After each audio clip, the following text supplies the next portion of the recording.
வணக்கம் நண்பர்களே. திருக்குறள் மற்றும் உளவியல் தொடர்பில் நம்ம இன்னைக்கு 2வது நாளில் உங்களை நான் எல்லாத்தையும் வரவேற்கிறேன். இதில் நாம் அனைவரோட வாழ்க்கையிலையும் இருக்கும் ஒரு உணர்ச்சியை பற்றி தான் இன்னைக்கு நம்ம பேச போகிறோம். அதுதான் கோபம். கோபம் வராத மனிதனே யாருமே இருக்க மாட்டாங்க. ஆனால் அந்த கோபத்தை சரியான கையாள தெரிஞ்சவங்க மட்டும்தான் வாழ்க்கையில் அமைதியாகவும் வெற்றிகரமாகவும் வாழ்கிறாங்க. இதுல நாம பார்க்க போறது திருக்குறள் என்னன்னு கேட்டீங்கன்னா, தன்னை தான் காக்கின் சினங்காக்க காவாக்கால் தன்னையே வெல்லும் சினம். இந்த குறளோட அர்த்தம் என்னன்னா, நீ உன்னை பாதுகாப்ப விரும்பினா முதல்ல உங்களோட கோபத்தை தான் நீ பாதுகாத்து கொள்ளணும். ஏன்னா உங்களோட கோபத்தை கட்டுப்படுத்தலைன்னா நீங்க இறுதியில உண்மையிலேயே அது உங்களையே அழிச்சிரும். இந்த மாதிரி டெய்லி உங்களுக்கு ஒரு சைக்காலஜிக்கல் ஃபேக்ட்ஸ் வேணும்னா உங்களோட மைண்ட் வித் சதீஸை நீங்கள் லைக் அண்ட் ஃபாலோ பண்ணிட்டு அப்படியே நீங்கள் சப்ஸ்கிரைபும் பண்ணிக்கோங்க. இதில் நண்பர்களே, ஒருவர் நம்மளை அவமதிக்கும் போது நாம் எதிர்பார்க்கறது நடக்கவே நடக்காது. அப்போது நமக்கு பிடிக்காத விஷயம் நடந்துருச்சுன்னு வைங்க, உடனடியாக உங்களுக்கு கோபம் வந்துடுது. அப்போது அது ஒரு இயற்கையான இயல்பு தான். இதுல நீங்க என்ன பண்ணணும், ஆனா சைக்காலஜி இதுல என்ன சொல்லுதுன்னு உங்களுக்கு தெரியுமா? கோபம் ஒரு பிரச்சனையே அல்ல. அந்த கோபத்தினால எடுக்கிற முடிவுகள் தான் உங்களுக்கு மிகப்பெரிய பிரச்சனையா வந்துடுது. இதனால உங்களுக்கு பல குடும்பங்கள் உடைஞ்சிருது. அதே மாதிரி பல நண்பர்கள் பிரிஞ்சிடுறாங்க, பல உறவுகள் அப்படியே முடிவடைஞ்சிருது. இதுக்கெல்லாம் காரணம் என்ன? அந்த ஒரே ஒரு நிமிட கோபம் தான். உங்களுக்கு ஒரு தவறான வார்த்தை, ஒரு தவறான முடிவு, அதே மாதிரி ஒரு தவறான செயல், இது எல்லாமே பிறகு வாழ்நாள் முழுவதும் உங்களுக்கு மிகப்பெரிய மன வருத்தத்தை கொடுத்துக்கிட்டே இருக்கு. இதைத்தான் திருவள்ளுவர் 2000 ஆண்டுகளுக்கு முன்பே நம்மளை எச்சரிச்சாரு. அதுதான் இன்னைக்கு மாடர்ன் சைக்காலஜியில இதைய நம்ம எமோஷனல் இன்டெலிஜென்ஸ்னு சொல்லிட்டு இருக்கோம்.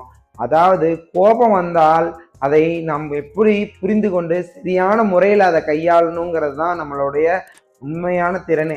இதுக்கு ஒரு சின்ன உதாரணம் நான் சொல்கிறேன். அதாவது ஒரு கணவனை வேலை முடிஞ்சு வீட்டுக்கு வந்தாருன்னு வைங்க, அவர் ஏற்கனவே மன அழுத்தத்திலேயே இருந்துட்டு இருப்பாரு. அப்போது நம்ம வீட்டில் ஒரு சின்ன பிரச்சனை வந்துச்சுன்னு வைங்க, உடனே அவர் கோபத்தில் பேசுவார். மனைவி அதே மாதிரி அவங்களுக்கு பதில் பேசுவாங்க. இந்த சின்ன விஷயம் ஒரு பெரிய சண்டையாக மாறிடும். அடுத்த நாள் 2 பேர்த்துக்கும் அது பெரிய மன வருத்தத்தில் போயிடும். இந்த பிரச்சனையே உருவாது எதுனால?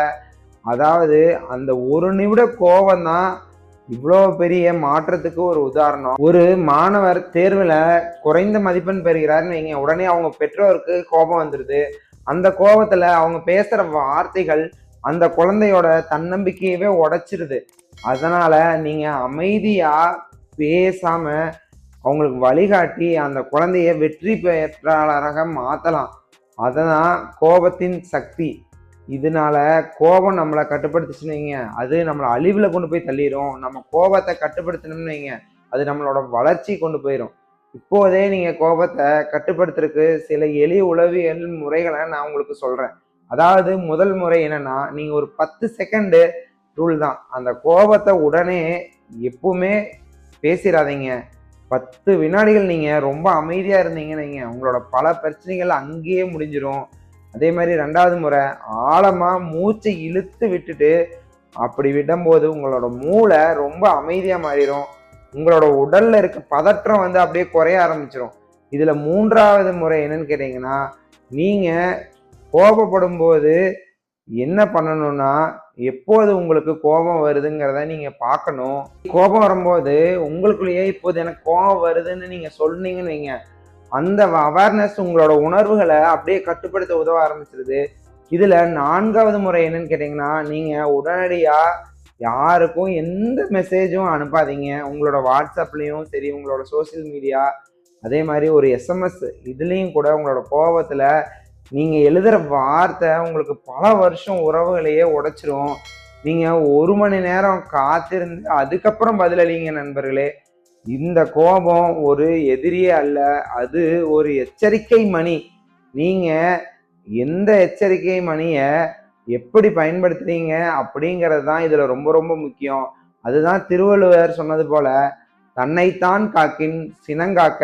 உங்கள் கோபத்தை நீங்கள் காப்பாற்றினா உங்கள் வாழ்க்கையே காப்பாற்ற முடியும். உங்களோட மனதை நீங்கள் வென்றுட்டீங்கன்னா உங்கள் வாழ்க்கையே ஈஸியாக வெல்ல முடியும். இந்த திருக்குறள் மற்றும் சைக்காலஜி தொடர் உங்களுக்கு பிடித்திருந்ததுன்னா நீங்கள் எந்த மைண்ட் வித் சதீஷ்க்கு ஒரு லைக் அண்ட் ஷேர் பண்ணிவிட்டு அப்படியே நீங்கள் என்னை சப்ஸ்கிரைபும் பண்ணிக்கோங்க. நன்றி. மீண்டும் உங்களை நான் அடுத்த வீடியோவில் சந்திக்கிறேன். Thank you friends.